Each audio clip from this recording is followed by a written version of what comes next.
로마서 8장 19절에서 27절까지의 말씀을 보면 세 가지 탄식이 나옵니다.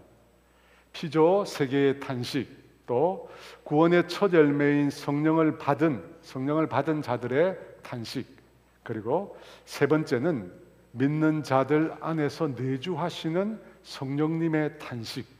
세 가지 탄식이 있습니다.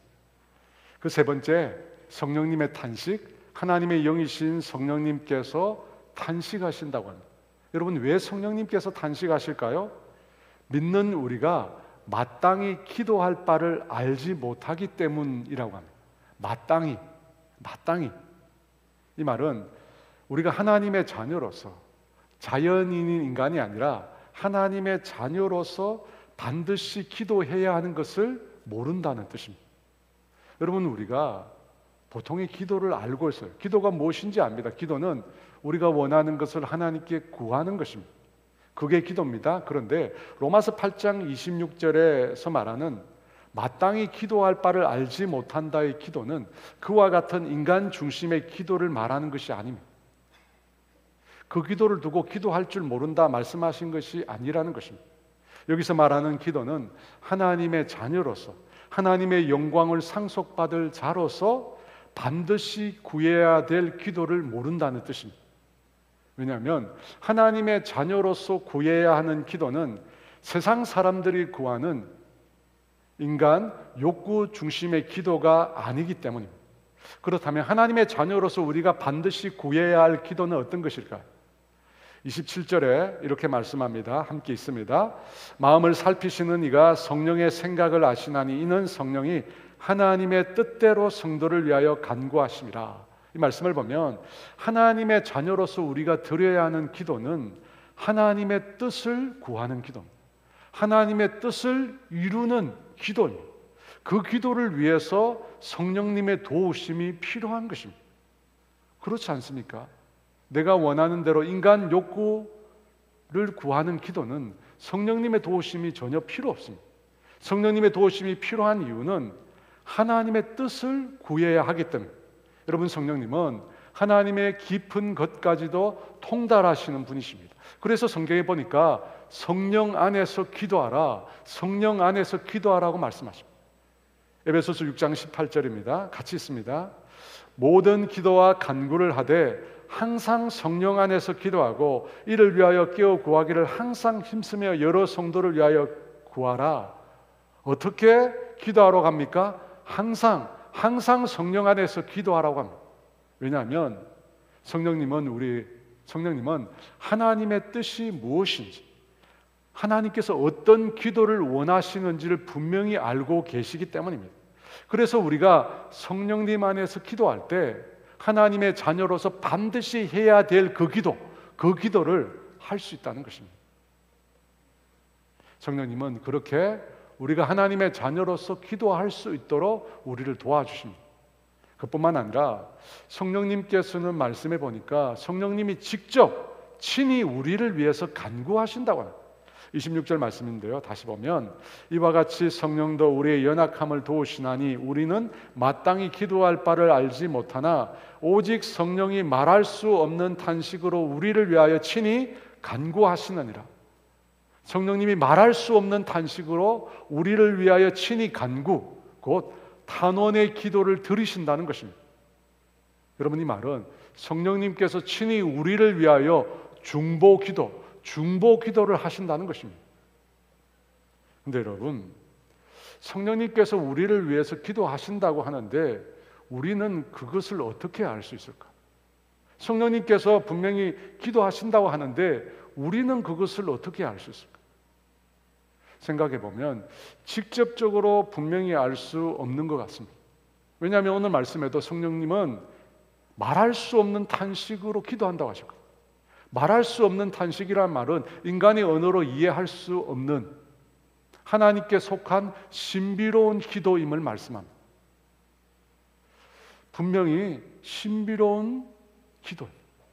그럼에도 성경이 분명히 오늘 말씀하시는 것은 성령님께서 우리를 위하여 친히 간구하신다는 사실입니다.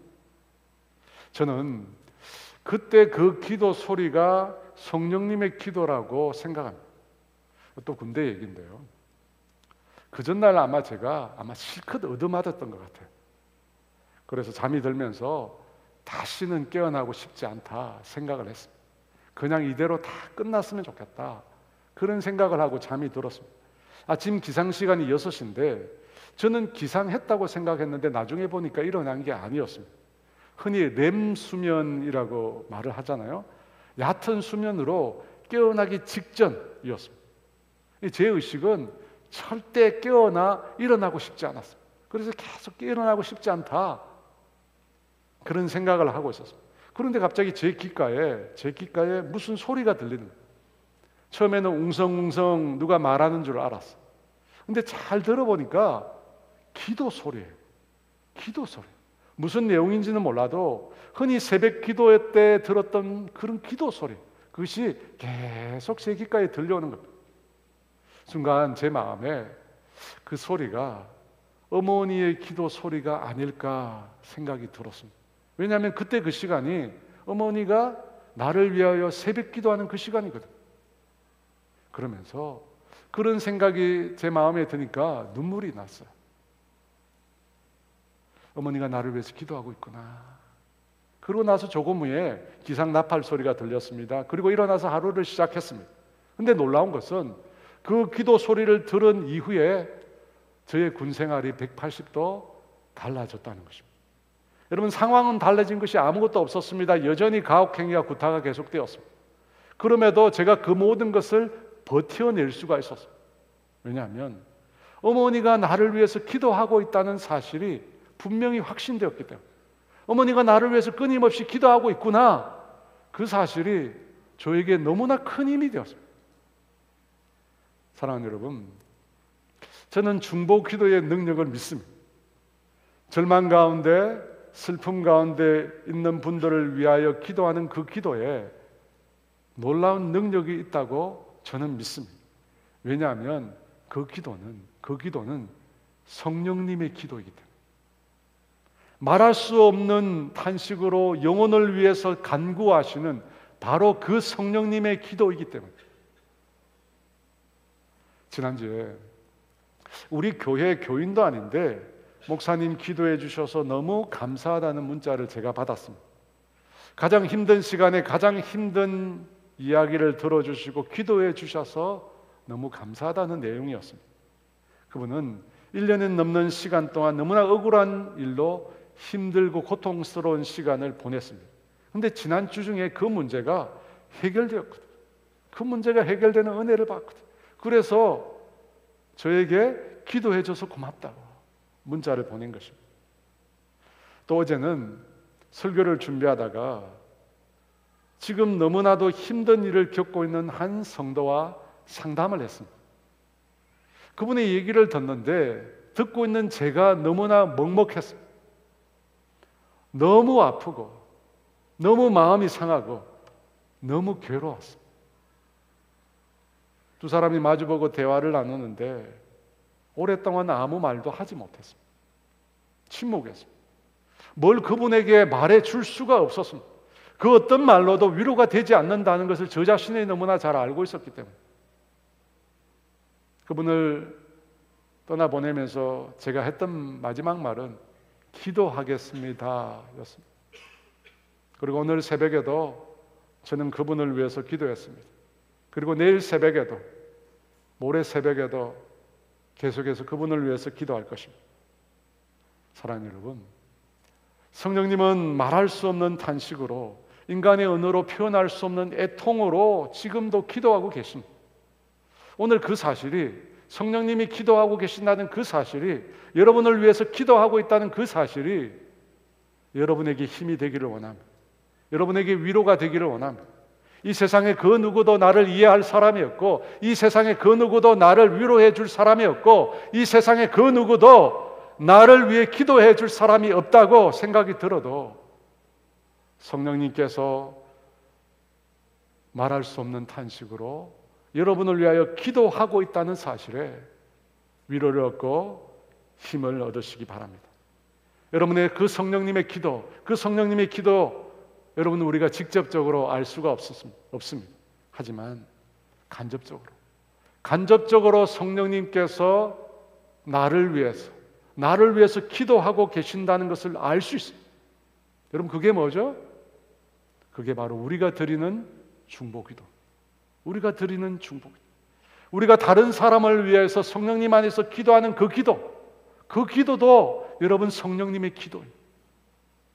그러므로 여러분, 나 자신만을 위해서, 내 자녀들만을 위해서 기도하지 마시고 아픔 가운데 있는 성도들을 위해서, 질병 가운데 있는 성도들을 위해서, 말로 표현할 수 없는 인생의 고난 가운데 있는 성도들을 위해서 여러분 꼭 기도하시기 바랍니다.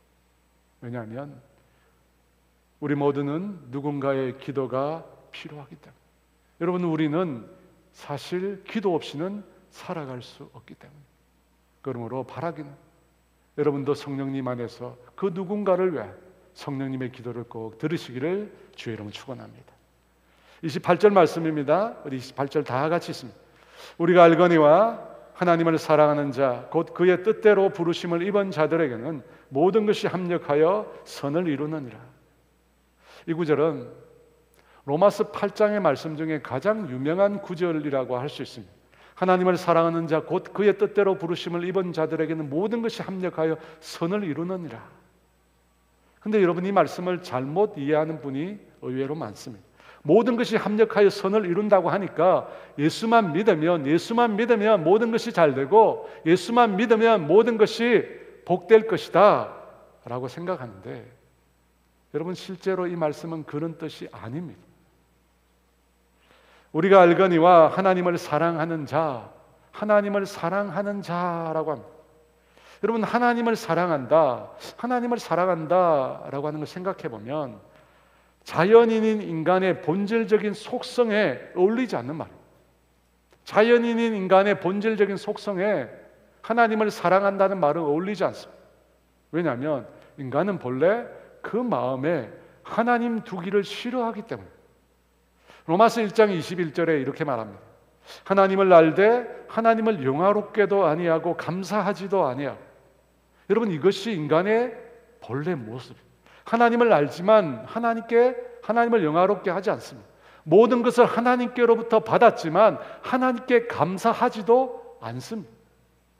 마치 탕자의 비유에 나오는 두 번째 아들 같습니다. 모든 것을 아버지께 받았음에도 그 아들은 아버지를 매우 거추장스러운 존재로 생각합니다.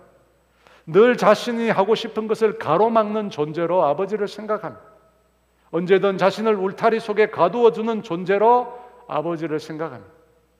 그래서 아버지를 뛰쳐나간 것입니다. 둘째 아들에게 아버지는 오늘 자연인인 인간들이 느끼는 하나님은 그런 분이세요. 하나님은 늘 울타리 속에 우리를 가두어 놓으려고 합니다. 우리가 하는 짓을 못하게 만드시는 분이십니다. 매우 거추장스럽고 두려운 분이십니다. 여러분, 그런 하나님을 누가 좋아하겠습니까? 여러분, 누가 그런 하나님을 사랑하겠습니까? 전혀 말이 안 되죠. 그래서 인간은 하나님을 죽이려고 한 거예요. 그래서 신은 죽었다 그런 거예요. 죽이고 싶은 거예요. 하나님을 떠나고 싶은 거예요. 그토록 하나님을 떠나고 싶은 거예요. 그것이 인간의 속성이에요. 오래전에 제가 대학 다닐 때 화장실에 재미있는 낙서가 있었어요. 신은 죽었다 써놓고 그 옆에 니체라고 써놨어요. 인간도 죽었다 해요. 그리고 그 옆에 하나님이라고 써놨어요. 그리고 그 밑에 너희 둘 다 죽었다 청소주 아줌마 써놨어요. 여러분, 인간은 하나님께 죄를 지었습니다. 죄가 뭐죠? 하나님께서 정하신 법을 어긴 것입니다. 하나님이 정하신 법을 어기고 자신을 만드신 하나님께 등을 돌리고 반역을 했습니다. 단순 과실을 먹은 게 문제가 아니에요. 하나님이 정하신 법을 어기고 하나님께 등을 돌리고 반역 행위를 한 것입니다. 여러분, 그게 죄입니다. 그렇게 인간이 범죄한 이후에 그 죄의 본성이 인간의 것이 되었습니다. 하나님을 거부하는 죄의 본성이 인간 안에 내재하게 되었습니다. 그 본성이 우리 인간 안에 내재하여 인간을 지배하기 시작해요. 그래서 여러분 하나님이 싫은 거예요. 그래서 하나님의 존재 자체가 너무너무 싫은 거예요. 죄의 본성이 우리 안에 내재하거든. 그런데 그 인간이 어떻게 다시 하나님을 사랑하겠습니까? 사랑할 수가 없죠. 하나님을 싫어서 떠난 인생들이 어떻게 하나님을 사랑합니까? 불가능합니다. 그런데 오늘 성경에 보니까 하나님을 사랑하는 자래요. 하나님을 사랑하는 자. 어떻게 도대체 누가 하나님을 사랑할 수 있겠습니까? 성경은 하나님을 사랑하는 자라고 하면서 곧이라고 합니다. 이 곧은 이 앞에 나온 말과 뒤에 나온 말과 하나님을 사랑하는 자, 이 말이 같은 말, 동의어라는 뜻입니다. 그러니까 하나님을 사랑하는 자는 그 뒤에 나오는 그의 뜻대로 부르심을 입은 자들과 같은 말이라는 것입니다. 그러면 그의 뜻대로 부르심을 입은, 하나님의 뜻대로 부르심을 입은 자들, 그들은 누구일까요? 누구이기에 하나님을 사랑하는 자일까요? 도대체 어떤 사람을 가리킬까요? 어떤 사람을 가리키길래 하나님을 사랑하는 자라고 말하는 것일까요? 여러분, 여기서 하나님의 뜻이라고 하는 것은 하나님의 계획과 하나님의 목적을 가리키는 표현입니다. 그러니까 하나님의 목적, 하나님의 계획을 따라 부르심을 받은 자들이라는 것입니다. 그들이 누구일까요? 에베소서 1장 4절과 5절에 보면 하나님의 목적과 계획이 잘 나타나 있습니다. 우리 다 같이 있습니다. 곧 창세전에 그리스도 안에서 우리를 택하사 우리로 사랑 안에서 그 앞에 거룩하고 흠이 없게 하시려고 그 기쁘신 뜻대로 우리를 예정하사 예수 그리스도로 말미암아 자기의 아들들이 되게 하셨으니, 여러분, 하나님의 계획과 목적이 나옵니다. 하나님께서 먼저 우리를 택하셨다고 합니다. 우리를 미리 정하셨다고 합니다. 근데 여기서 보면 중요한 단어가 창세전이라는 말입니다. 창세전. 이 말은 우리의 존재가 만들어지기 전에, 이 세상이 존재하기도 전에 하나님께서 택하시고 하나님께서 미리 정하셨다는 겁니다.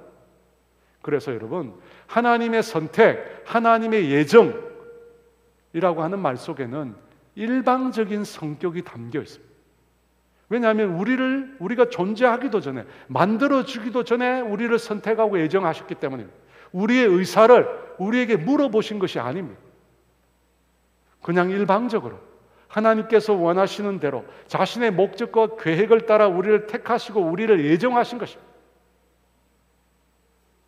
그렇다면 도대체 무엇을 위해서 우리를 택하시고 예정하셨을까요? 그 목적이 무엇일까요? 그 목적은 바로 예수 그리스도로 말미암아 자기의 아들들이 되게 하시기 위해서입니다.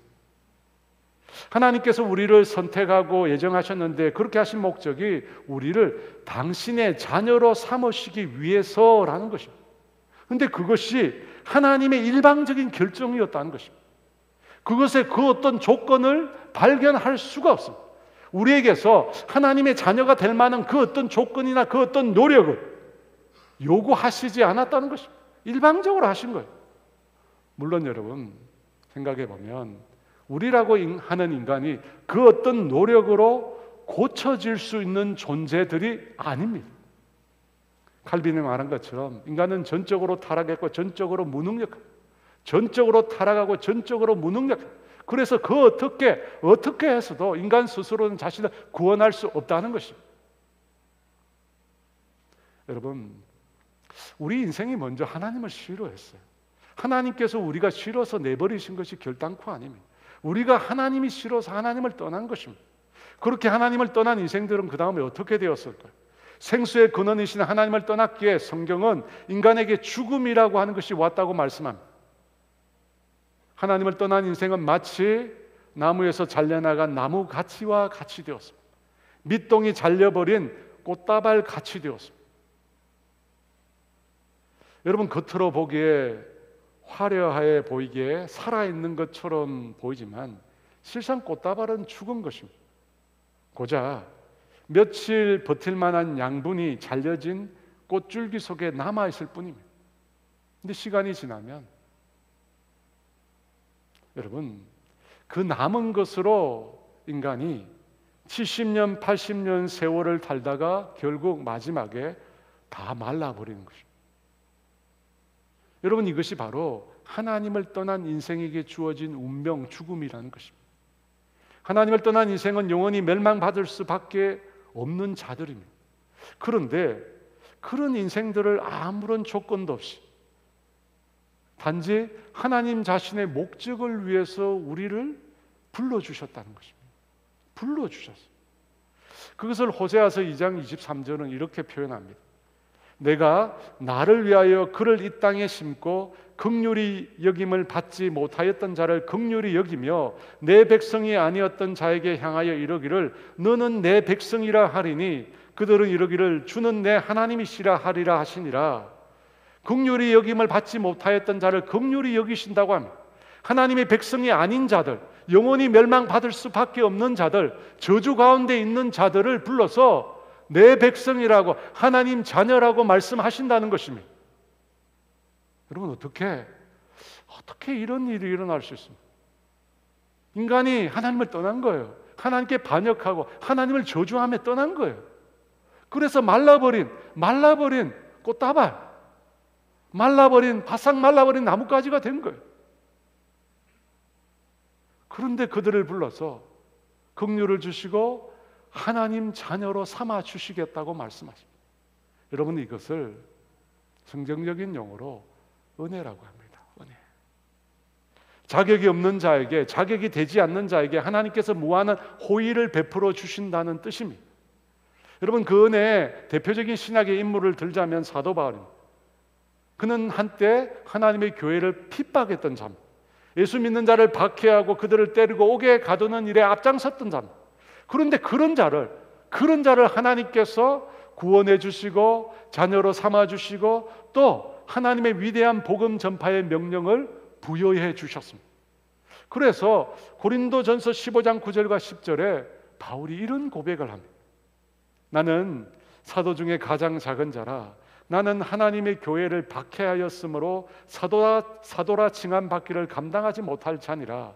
그러나 내가 나된 것은 하나님의 은혜로 된 것이니 내게 주신 그의 은혜가 헛되지 아니하여 내가 모든 사도보다 더 많이 수고하였으나 내가 한 것이 아니요 오직 나와 함께 하신 하나님의 은혜로라. 하나님의 은혜라고 얘기합니다. 여러분, 은혜는 아무것도 묻지 않고 용서하고 사랑하는 것입니다. 여러분, 은혜는 아무것도 묻지 않고 아무런 책임을 묻지 않고 그냥 용서하고 사랑하는 것입니다. 여러분, 그래서 이 은혜가 우리에게 힘든 겁니다. 여러분, 우리에게 힘든 게 바로 이거예요. 왜 우리가 용서하기 어려운가? 왜 우리가 사랑하기 어려운가? 바로 이 때문에 우리는 용서의 조건이 있거든요. 사랑의 조건이 있거든요. 그런데 하나님의 은혜는 아무것도 묻지 않고 아무것도 책임을 추궁하지 않고 그냥 용서하고 사랑한다는 것입니다.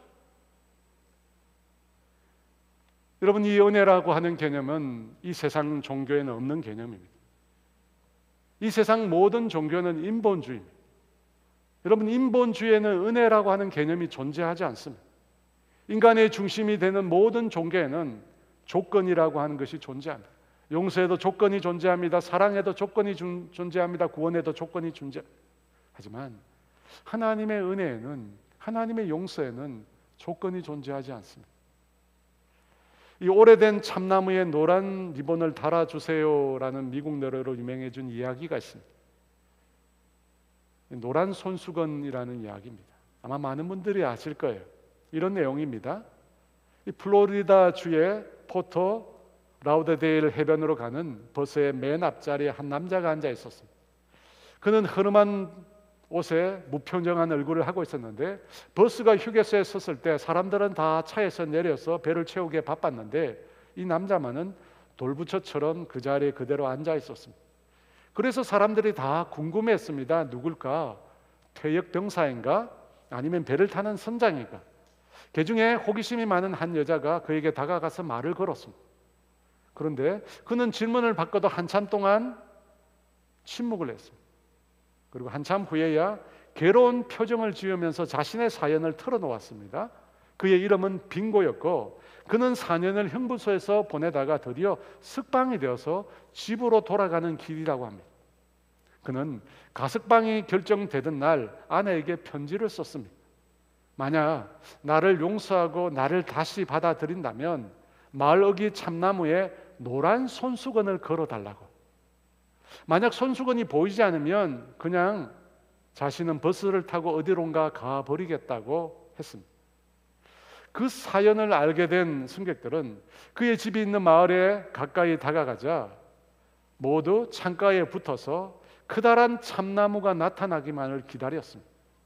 남자의 얼굴은 긴장감으로 굳어갔고 차 안에는 물을 끼얹은 듯 정적이 감돌았습니다. 그때 한 승객이 자리를 박차고 일어나 외칩니다. 저기 봐요, 저기. 그가 보라고 외친 곳에는 크다란 참나무가 있었는데 온통 노란 손수건의 물결로 뒤덮여 있었습니다. 그리고 그 나무 아래는 단 하루도 그를 잊어본 적이 없는 그의 아내가 서 있었습니다. 여러분, 이 이야기는 은혜가 무엇인지를 말해줍니다. 여러분, 은혜는 조건이 없는 겁니다. 아무런 이유를 묻지 않고 용서하는 것입니다. 이것이 바로 하나님의 은혜입니다. 여러분, 우리가 얻은 구원도 마찬가지입니다. 하나님의 뜻대로 부르심을 입은 자들이라고 했습니다. 그들이 누굽니까? 누구기에 그들이 하나님의 자녀가 되고 하나님의 영광을 상속받게 되었을까? 그들이 대단했습니까? 아닙니다. 그들이 부유했습니까? 아닙니다. 그들이 능력이 많아서입니까? 아닙니다. 오직 하나님의 은혜로 구원을 얻게 되었습니다. 에베소서 2장 8절과 9절은 우리가 받은 그 구원에 대해서 이렇게 말씀합니다. 우리 다 같이 읽습니다. 너희는 그 은혜에 의하여 믿음으로 말미암아 구원을 받았으니 이것은 너희에게서 난 것이 아니요 하나님의 선물이라. 행위에서 난 것이 아니니 이는 누구든지 자랑하지 못하게 함이라. 은혜는 하나님의 선물이라고 합니다. 구원은 하나님의 선물이라고 합니다. 여러분, 만약 제가 케이크 하나를 사서 여러분에게 선물을 했는데 여러분이 그 케이크를 바꿔서 고맙다고 하면서 지갑에서 5만 원짜리를 꺼내서 제게 주었다면 여러분, 그것이 과연 선물이 될 수 있을까요? 그것은 선물이 아닙니다. 선물은 값을 지불하지 않는 것입니다. 하나님께서 우리에게 베푸신 구원도 우리가 그 값을 지불하지 않은 것입니다. 왜? 우리가 그 같은 저주에서, 죽음에서 건짐을 받았는데 왜 그 값을 지불하지 않았을까요? 값을 지불할 수 없기 때문입니다. 값을 지불할 수가 없습니다. 우리가 받은 이 구원은 값을 지불할 수가 없습니다. 그 가격이 너무나 비싸기 때문에 이 세상 그 무엇으로도 값을 지불할 수 없는 것입니다. 그래서 하나님께서 선물로 주셨어요. 그저 선물로 우리에게 주신 것입니다. 여러분, 그의 뜻대로 부르심을 입은 자들이라고 했습니다. 그의 뜻대로 부르심을 입은 자들, 하나님의 계획으로 구원을 얻은 자들입니다. 하나님께서 당신의 은혜로 무조건적으로 구원해 주신 자들입니다. 구원을 선물로 그저 받은 자들입니다. 그래서 어떻게 되었습니까? 하나님을 사랑하는 자가 된 것입니다. 어떻게 인간이 하나님을 사랑합니까? 인간은 그 마음에 하나님을 두기 싫어하는 자들입니다. 하나님이 싫다고 하나님의 품을 떠난 자들입니다. 그런데 어떻게 그런 인간들이 하나님을 사랑하게 되었을까요? 은혜를 받았거든요. 무조건적인 용서를 받았거든요. 선물을 받았거든요. 값으로 매길 수 없는, 값으로 살 수 없는 구원을 받았거든요. 영원한 멸망에서, 심판에서, 저주에서 건짐을 받았거든요. 여러분, 이전에 우리는 죄인이었습니다. 하나님을 떠나 저주받은 자들이었습니다. 그런데 그들을 하나님께서 자녀로 삼아주셨어요. 종되었던, 죄의 종으로 살아가는 그들을 하나님의 자녀로 그 신분을 변화시켜 주셨습니다. 하나님의 영광을 상속받을 자로, 하나님의 영광스러운 통치자로 우리를 삼아주셨어요. 죄인을, 멸망받아 마땅할 죄인을 하나님의 자녀로, 하나님의 상속자로, 하나님 나라의 영광을 상속받을 자로 우리를 삼아 주셨다는 것입니다. 여러분, 그런 은혜를 받았기에, 도저히 갚을 수 없는 그런 은혜를 받았기에 우리도 하나님을 사랑하게 된 것입니다.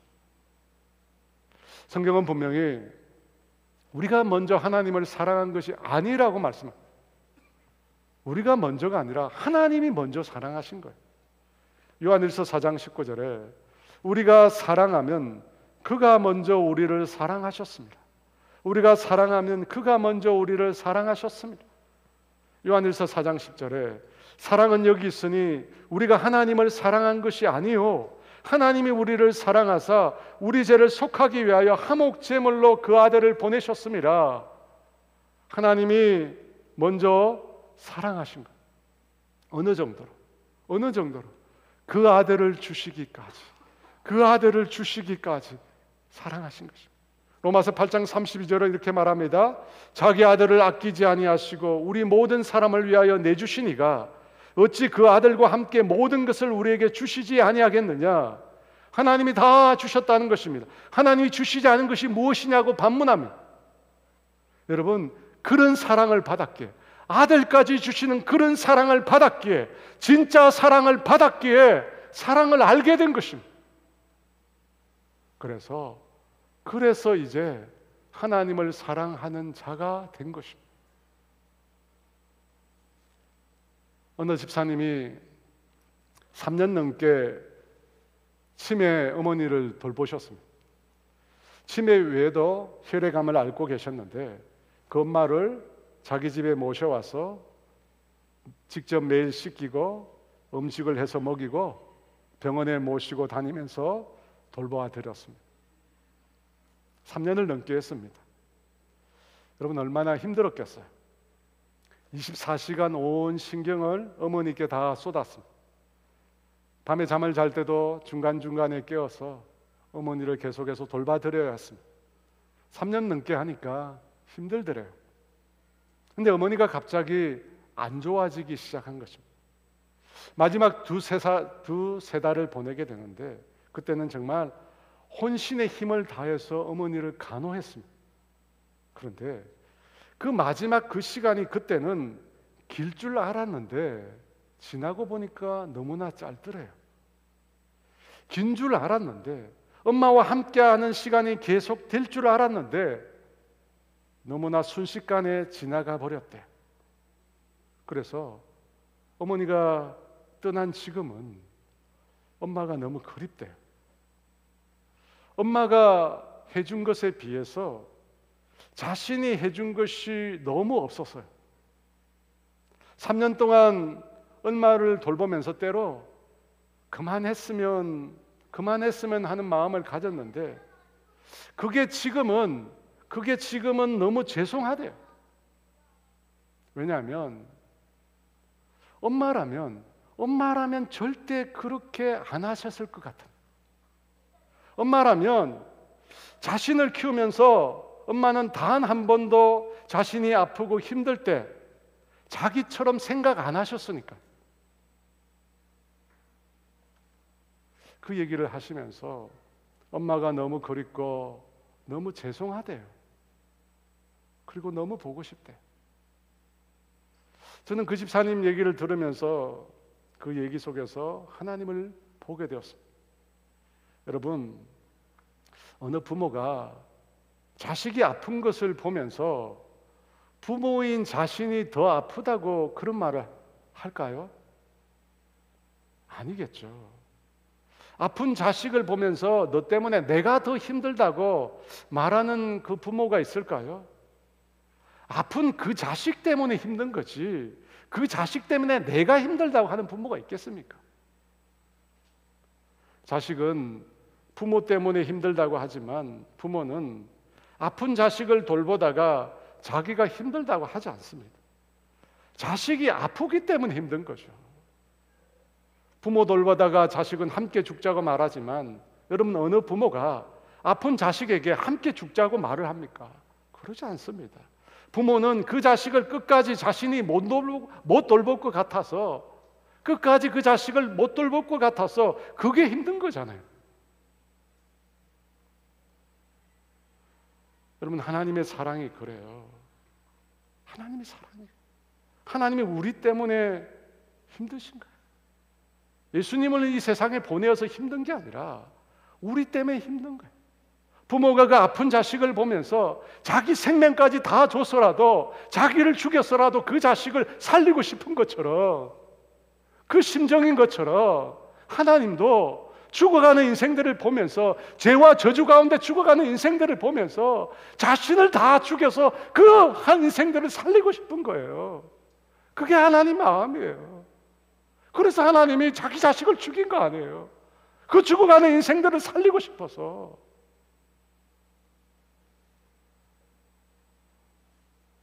하나님은 여전히 그렇게 지금 우리를 사랑하고 계십니다. 인생들이 하나님을 무시하고 등 돌리고 거부하며 자기 마음대로 살아가는데도 여전히 주님은 아파하는 자녀를 바라보는 부모처럼 우리에게 손을 내밀고 계신 것입니다. 저도 혈기 많았던 대학 시절 교회를 떠나려고 했던 적이 많이 있었습니다. 이 교회 안에 이해할 수 없는, 세상에도 볼 수 없는 모순적인 모습이 너무 많았어요. 주보에 틀린 글자도 못 고치게 하는 그런 썩은 권위주의가 있었어요. 사랑을 말하지만 늘 정죄하고 늘 율법으로 심판하고 판단하는 모습들 너무나 많이 봤어요. 그래서 교회는 희망이 없다고 생각해요. 교회를 너무나 떠나고 싶었어요. 그런데 떠나지를 못했어요. 떠나지를 못했어요. 정말 말도 안 되는 수없이 많은 목사를 봤음에도 교회를 떠나지 못했어요. 처음 주님을 만났을 때 제 모습을 기억했거든요. 주님이 환한 사랑으로 제게 다가오시는데 저는 그분에게 차갑게 등을 돌리고 있었습니다. 주님이 처음 저를 찾아왔을 때 제 모습이었어요. 그런데 그럼에도 불구하고 주님은 사랑을 포기하지 않으셨어요. 계속해서 저를 사랑으로 껴안아 주셨습니다. 여러분, 그 사랑 때문에, 그 사랑을 기억하고 있었기 때문에 저는 주님의 교회를 떠날 수가 없었습니다. 교회가 아무리 썩어도, 목사가 아무리 문제가 많아도 나를 사랑하시고 여전히 아무것도 아닌 저에게 은혜를 베푸시는 그 주님 때문에 저는 교회를 떠날 수가 없었습니다. 하나님을 사랑하는 자, 곧 그 뜻대로 부르심을 입은 자들에게는 모든 것이 합력하여 선을 이룬다는 말씀은 예수 잘 믿으면 모든 게 잘 된다는 그런 말씀이 아닙니다. 선을 이룬다고 할 때 이 선은 구원의 완성을 말합니다. 완성된 구원의 날을 말합니다. 그래서 이 말씀은 어떤 일이 있어도 하나님은 반드시 완성된 구원의 날을 이루시겠다는 것, 우리에게 약속하신, 믿는 자들에게 약속하신 그 구원의 날을 하나님께서는 반드시 이루시겠다는 약속입니다. 누구를 위해서요? 하나님의 뜻대로, 하나님이 선택하시고 예정하시고 당신의 자녀로 삼으신 자들을 위해서, 아무런 조건도 자격도 없는 자를 구원하시고 하나님의 영광스러운 상속자로 삼으신 자들을 위해서 하나님은 반드시 그 구원을 완성해 가시겠다는 것입니다. 여러분, 그래서 하나님께서 성령님도 보내셨잖아요. 왜 성령님 보내셨어요? 우리가 기도할 바를 알지 못하니까. 우리 몸을 다시 부활의 몸으로 만드시기 위해서, 사망 권세로부터 우리를 건져주시고 우리를 날마다 인도해 주시고 우리가 하나님의 자녀인 것을 증언해 주셔서 우리로 하여금 하나님을 떠나지 말라고 성령님을 우리에게 보내어 주셔서 그 구원의 날까지 우리를 책임져 주시는 거 아닙니까? 그러므로 우리에게 뭘 말씀하시는 겁니까? 포기하지 말라는 거예요. 사랑하는 여러분, 우리는 지금 저주 아래 살고 있습니다. 고난 아래 살고 있습니다. 그래서 탄식이 나옵니다. 신음이 나옵니다. 고통이 몰려옵니다.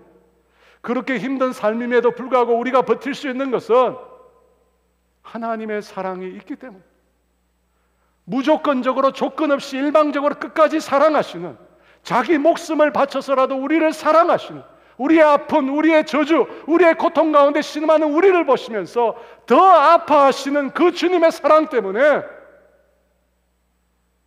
버티라는 것입니다. 버티라는 것입니다. 우리를 구원하신 그 하나님의 사랑을 믿고 견디라는 것입니다. 그 사랑을 믿고 포기하지 않으면 반드시 이길 수 있습니다. 요한일서 5장 4절에 이렇게 말합니다. 무릇 하나님께로부터 난 자마다 세상을 이기느니라. 세상을 이기는 승리는 이것이니 우리의 믿음이니라. 여러분, 하나님의 사랑을 아는 자, 그는 세상을 이깁니다. 하나님을 사랑하는 자, 그는 세상을 반드시 이길 수 있습니다. 오직 예수뿐이네 라고 하는 찬양이 있습니다. 이 찬양의 제목은 은혜 아니면 이라는 말로도 불려집니다. 이 찬양은 제가 분당 오륜교회를 처음 섬기면서 하루에도 수십 번 불렀던 찬양입니다. 그때 많이 힘들었습니다. 하지만 버틸 수 있었던 것은 하나님의 은혜였습니다. 아무런 조건 없이 저를 사랑하고 계시는 그 주님, 제가 많은 열매를 맺었어가 아니라, 제가 훌륭한 사람이었어가 아니라 그분이 저를 사랑하기 때문에, 그 사랑 때문에 버틸 수 있었습니다. 앞으로도 저는 동일할 것입니다. 저를 절대 포기하지 않는 그 하나님의 사랑을 믿기에 저는 오늘을 살아갈 것입니다. 그러므로 사랑하는 여러분, 하나님의 사랑을 확신하십시오. 나를 여전히 포기하지 않으시고 나를 붙들고 계시고 구원의 완성의 날까지 나를 여전히 이끌어 가실 그 하나님의 사랑을 믿고 당당히 믿음으로 쓰시는 저와 여러분 되시기를 주의 이름으로 축원합니다. 오직 예수뿐이네, 우리 함께 찬양하며 주 앞에 나아가겠습니다. 은혜 아니면 살아갈 수가 없네. 호흡마저도 다 주의 것이니 세상 평안과 위로 내게 없어도 예수, 오직 예수뿐이네. 은혜 아니면 은혜 아니면 살아갈 수가 없네. 호흡마저도 다 주의 것이니 세상 평안과 위로 내게 없어도 예수, 오직 예수뿐이네. 그 신계획 다 볼 수도 없고 작은 고난에 지쳐도 주께 의인 나의 모든 삶 버티고 견디게 하시네. 은혜 아니면 살아갈 수가 없네. 나의 모든 것 다 주께 맡기니 참된 평안과 위로 내게 주신 주 예수, 오직 예수. 은혜 아니면 너희 아니면 살아갈 수 없네. 은혜 아니면 살아갈 수가 없네. 호흡마저도 다 주의 것이니 세상 평안과 위로 내게 없어도 예수, 오직 예수뿐이네.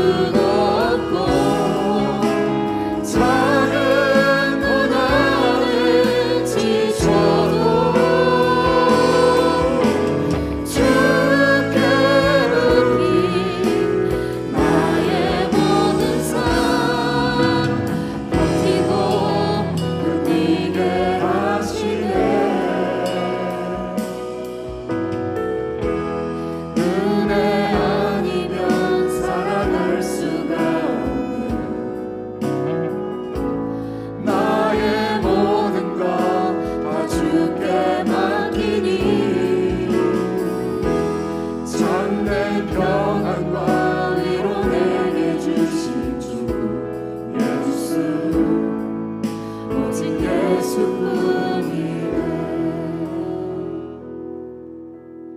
여러분, 치매 어머니를 돌보면서 여러분 3년 넘게 돌보면 힘들거든. 그렇게 어머니를 돌보면서 그만했으면 좋겠다, 그만했으면 좋겠다. 어머니가 돌아가시고 난 이후에 지금은 그 마음이 너무 죄송하대요. 왜 죄송해요? 어머니는 자기를 그렇게 안 대하셨거든요. 어머니는 자기를 그렇게 안 대하셨어요. 그렇게 힘들게 어렵게 아파할 때 어머니는 자기 생명을 다했거든요. 자기 생명을 다해서 자기를 사랑했거든요. 그래서 죄송한 거예요.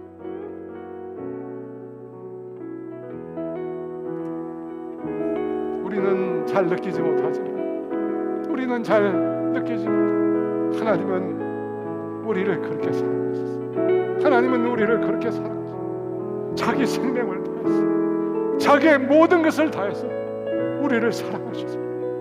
우리를 사랑하셨어요.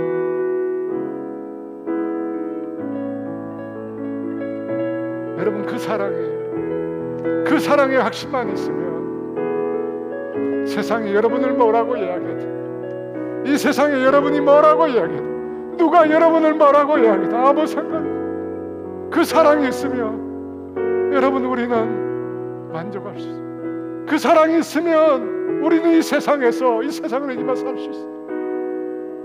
문제는 그 사랑의 감격이 우리에게 없기 때문에. 여러분, 이 시간 기도합시다. 하나님의 사랑을 알고 싶습니다.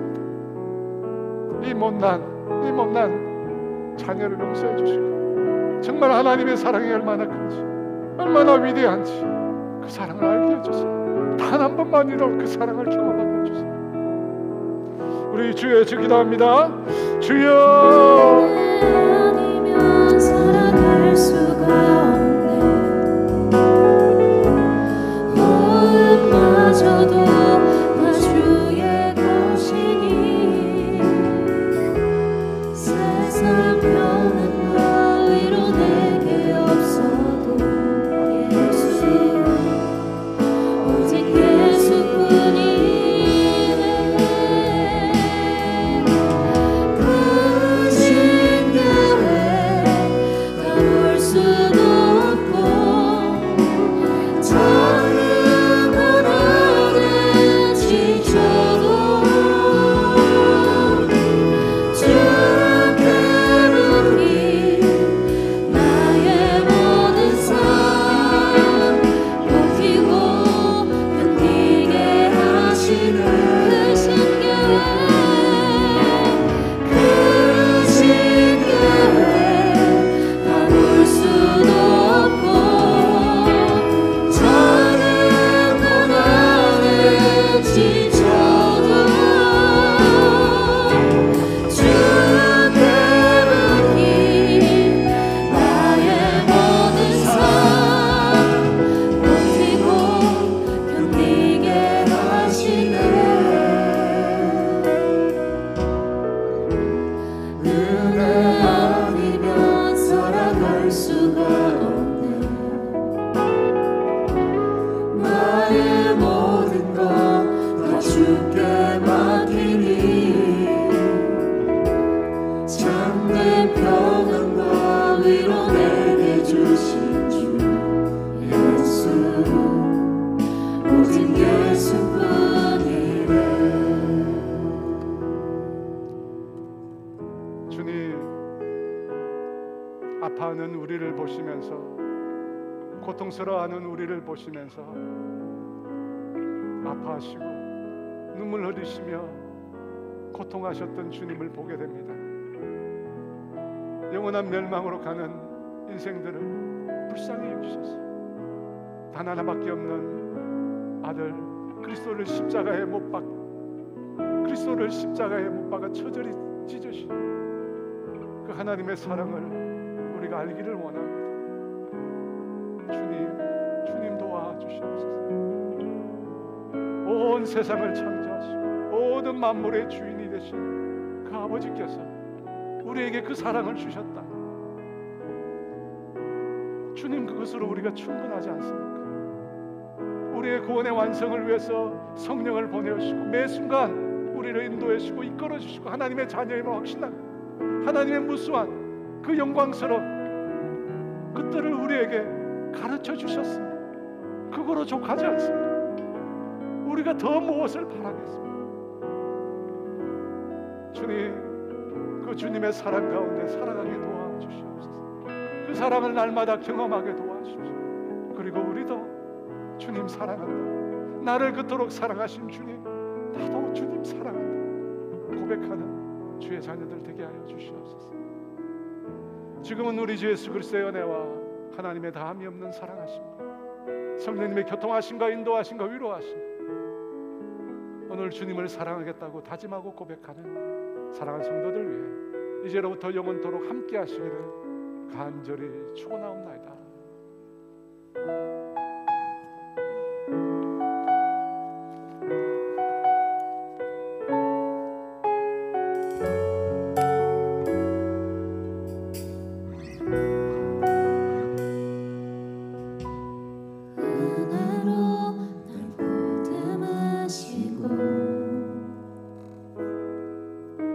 사랑으로 품어주셔도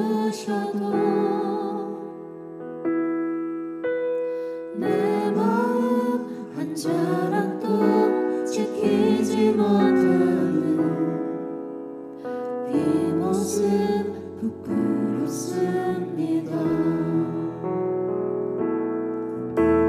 따스한 곁을 내어주신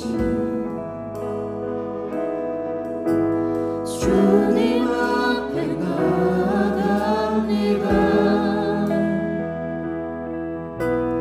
표현 못할 그 길로 나를 붙드시는 주 이름 나갑니다.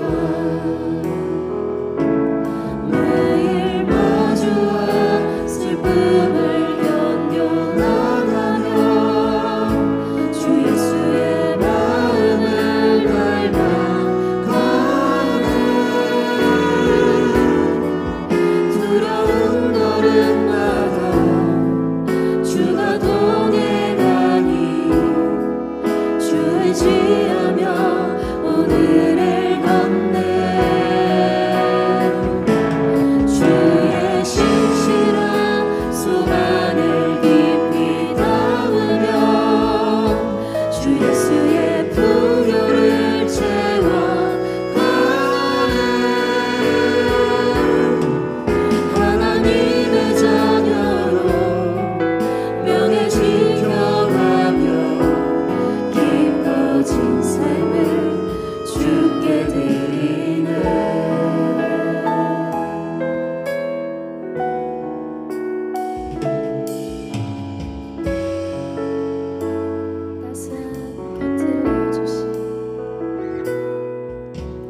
따스한 곁을 내어주신 주님 앞에 나아갑니다. 표현 못할 그 길로 나를 붙드시는 주 이름 나봅니다. 매일 마주한 슬픔을 견뎌나가며 주 예수의 마음을 닮아가는 두려운 걸음마다 주가 동행하니 주 의지하며 오늘을 걷네. 주의 신실한 소망을 깊이 담으며 주 예수의 풍요를 채워가는 하나님의 자녀로 명예 지켜가며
지켜가며 기뻐진 삶을